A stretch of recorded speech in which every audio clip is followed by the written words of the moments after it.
Hey guys, Sure Shot Midget here. Doing a video, you know, my kitchen, you know, the norm. Not really. Sorry for the bad video here. I mean, I'm in a friend's basement, so there's like stuff all over the place. It's not the normal backdrop or whatever. I'm also filming on my iPhone instead of my Contour, so I apologize for any quality in the video. So let's start off by describing the gun before we go and shoot it. So let's start from the back. So the back here, you have a 6-position crane stock on a metal buffer tube. Now, in this stock, we are actually housing a 9.6 volt battery. Let's go and hop down here to the mat so I can show you everything about this gun closer. So you can pop this tab off. I mean, it's rubberized. Pull that. There you go. You got a battery. It fits a 9.6 perfectly. That's what I'd recommend on this gun. This is actually a very low quality 9.6, but it does function actually pretty well in this gun. So, like I said, recommend 9.6. You could possibly use the 7.4 LiPo for a little while, but eventually you'll probably be getting some trigger contact issues and end up needing to replace them or, you know, pop a MOSFET in there. And then you could probably even use an 11.1. And the receiver here, it has a plastic metal and upper lower. Alright, so this is like, they don't call it ABS, they call it like the polymer type stuff. So it's pretty strong. My friend, I know a friend that actually has dropped, he's broken 2 of his plastic G&G uppers. So be careful with these guns. They are breakable. Here you have a plastic pistol grip right here. It's actually very texturized. I'm actually surprised. It's not very shiny like the cheap ABS plastic stuff. Same thing with the body. It's actually pretty nice. Now the selector switch here is not 1-to-1 scale, which is kind of sad. It's a little bit longer than standard, but it clicks into place very well, especially for a plastic body. Normally it doesn't click into place as well, but it does click into place. Got a metal bolt lock, which does not function. A metal magazine catch, which is only on the right side. You have a metal charging handle here. It's actually cut out. It's kind of nice. I like it, actually. It's kind of like a... I don't even know. I don't even think they make real ones like this. It's cut out so much. Your back sight here is one of the carrying handle chopped off sights. I'm not a big fan of it, but right now he's keeping it like this. Over here, you know, you got your dust cover. It doesn't seem to want to shut very well, but I never shut my dust covers. And you have a silver fake bolt here. You have your forward assist, which is also metal, and I'm not sure if it makes the tension go away. I think it does. I thought I just heard something. We'll try to test that out later when I shoot some full auto, see if it depresses the spring for you. Then up forward, we have a free float rail on it. It's about 6 inches. I've got to say it's 6 inches. It says G&G Armament. It is plastic. It is pretty solid. There's really no... There's a little, just a tad bit of wobble. I don't know if you can tell that. It doesn't move. It wobbles side to side. No, I can turn it a little bit.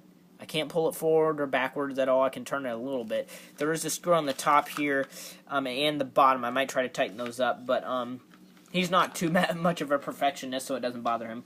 Also, I did forget to mention, back here you have a sling mount on your left side, and I like that they included that because a lot of times, you know, you have to use a 2-point sling. This one, you can just pop a 1-point sling right on there and just run a 1-point sling.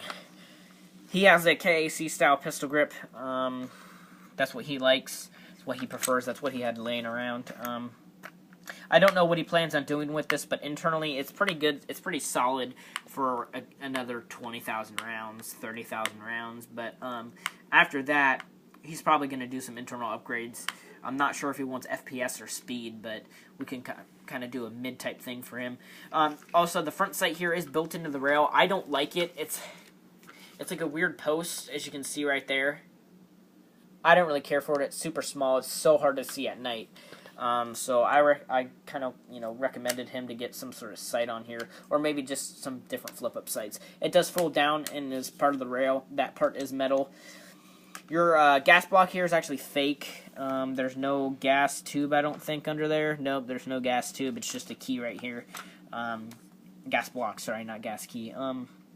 Your outer barrel here actually stops right here, so it's a CQBR barrel, but then there's an extension that he put on here, and then a long flash hider. So it uses basically a standard M4 inner barrel. That's what this has in it. It actually might be a little bit longer than your standard M4 length inner barrel. I think it is, only by like a ½ inch. It's a G&P inner barrel. The bucking and hop up is stock. Everything else in the gearbox is stock as well.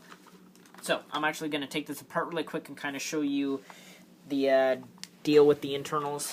If I can pop out this pin.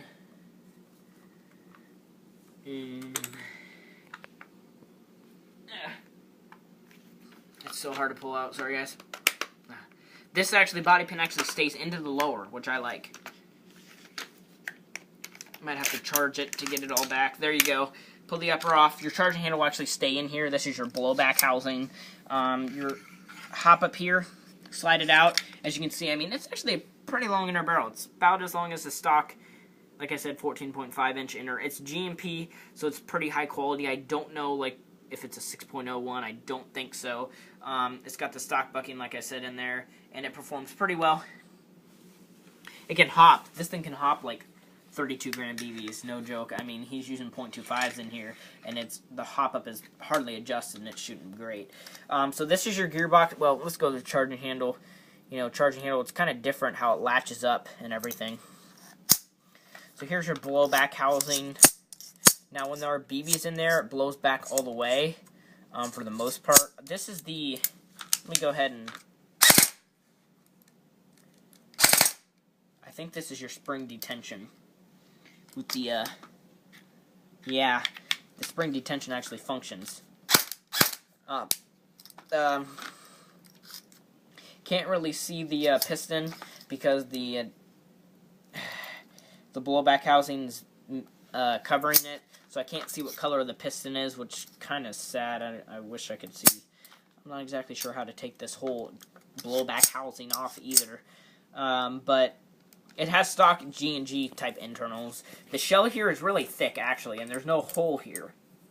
So, you know, this is a very thick shell. So it'll hold up. Trigger response is pretty good. Rate of fire is not too bad. I think it's about 14 rounds a second on the 9.6, which, to be honest, that's pretty good. That's a 9.6, like I said, and it's not even a very good 9.6. I think it was like an Amazon. It's not an Airsoft Company one. I think it's maybe like an RC car, but there's no markings on the battery. It's pretty cheap. He got it for cheap. I'm not exactly sure. If he paid any more than $15, he probably shouldn't have bought it, but I think it was a $15 battery. Which $15 for a 9.6 is pretty good, actually. I'm going to go ahead and put this upper on. Sometimes these uppers can get hard to put on. It depends. Like, this pin has to be moved out of the way. It depends on what upper you have. This thing isn't even attached.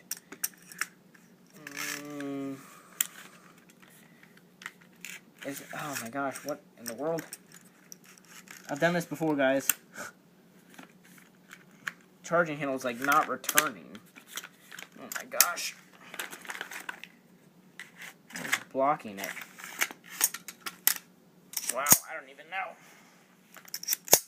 The struggle of putting your gearbox back together. Or not gearbox, gun back together. Just the upper back on.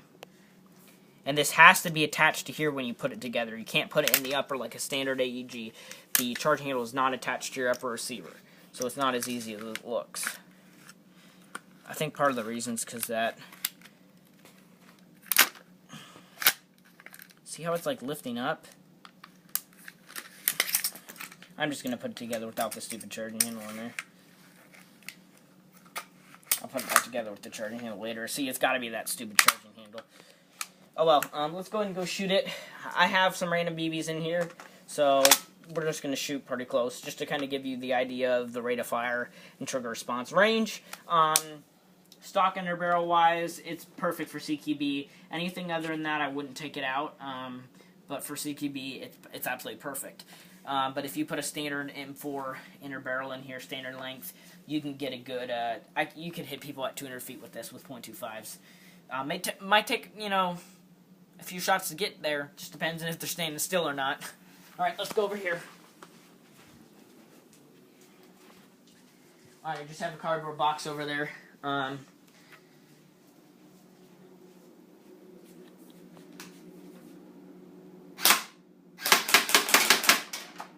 now, come over here and see the blowback. See how the blowback...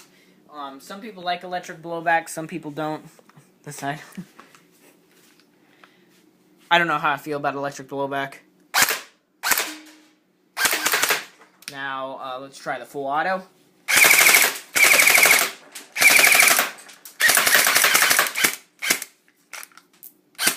I mean, as you can see, it's not too bad. Trigger response-wise, you know, it's not too bad. I wasn't really aiming for a certain spot, but yeah, there are holes on there for sure. So, I mean, thank you for watching, guys. Stay tuned for more videos. I'll be doing a lot more videos. Star rating, I would probably give it, to be honest, an 8 out of 10 for, you know, CQB. I mean, this would be amazing for CQB. He upgraded it with the inner barrel and, you know, outer barrel, so obviously the inner barrel doesn't stick out of the flash hider. He upgraded that because he wanted a little bit more range, because he doesn't really play CQB, but the FPS-wise, can still play CQB. Also forgot to mention the FPS. It's chronoing about 315 with 0.25, so, I mean, you can pass chrono at least where we play, even with, you know, his barrel upgrade, which really, as far as I know, has not upped the FPS at all, because I didn't get to chrono it before he had the stock barrel in it, but after it's about 315 FPS with 0.25, which is pretty good. So, see you guys later.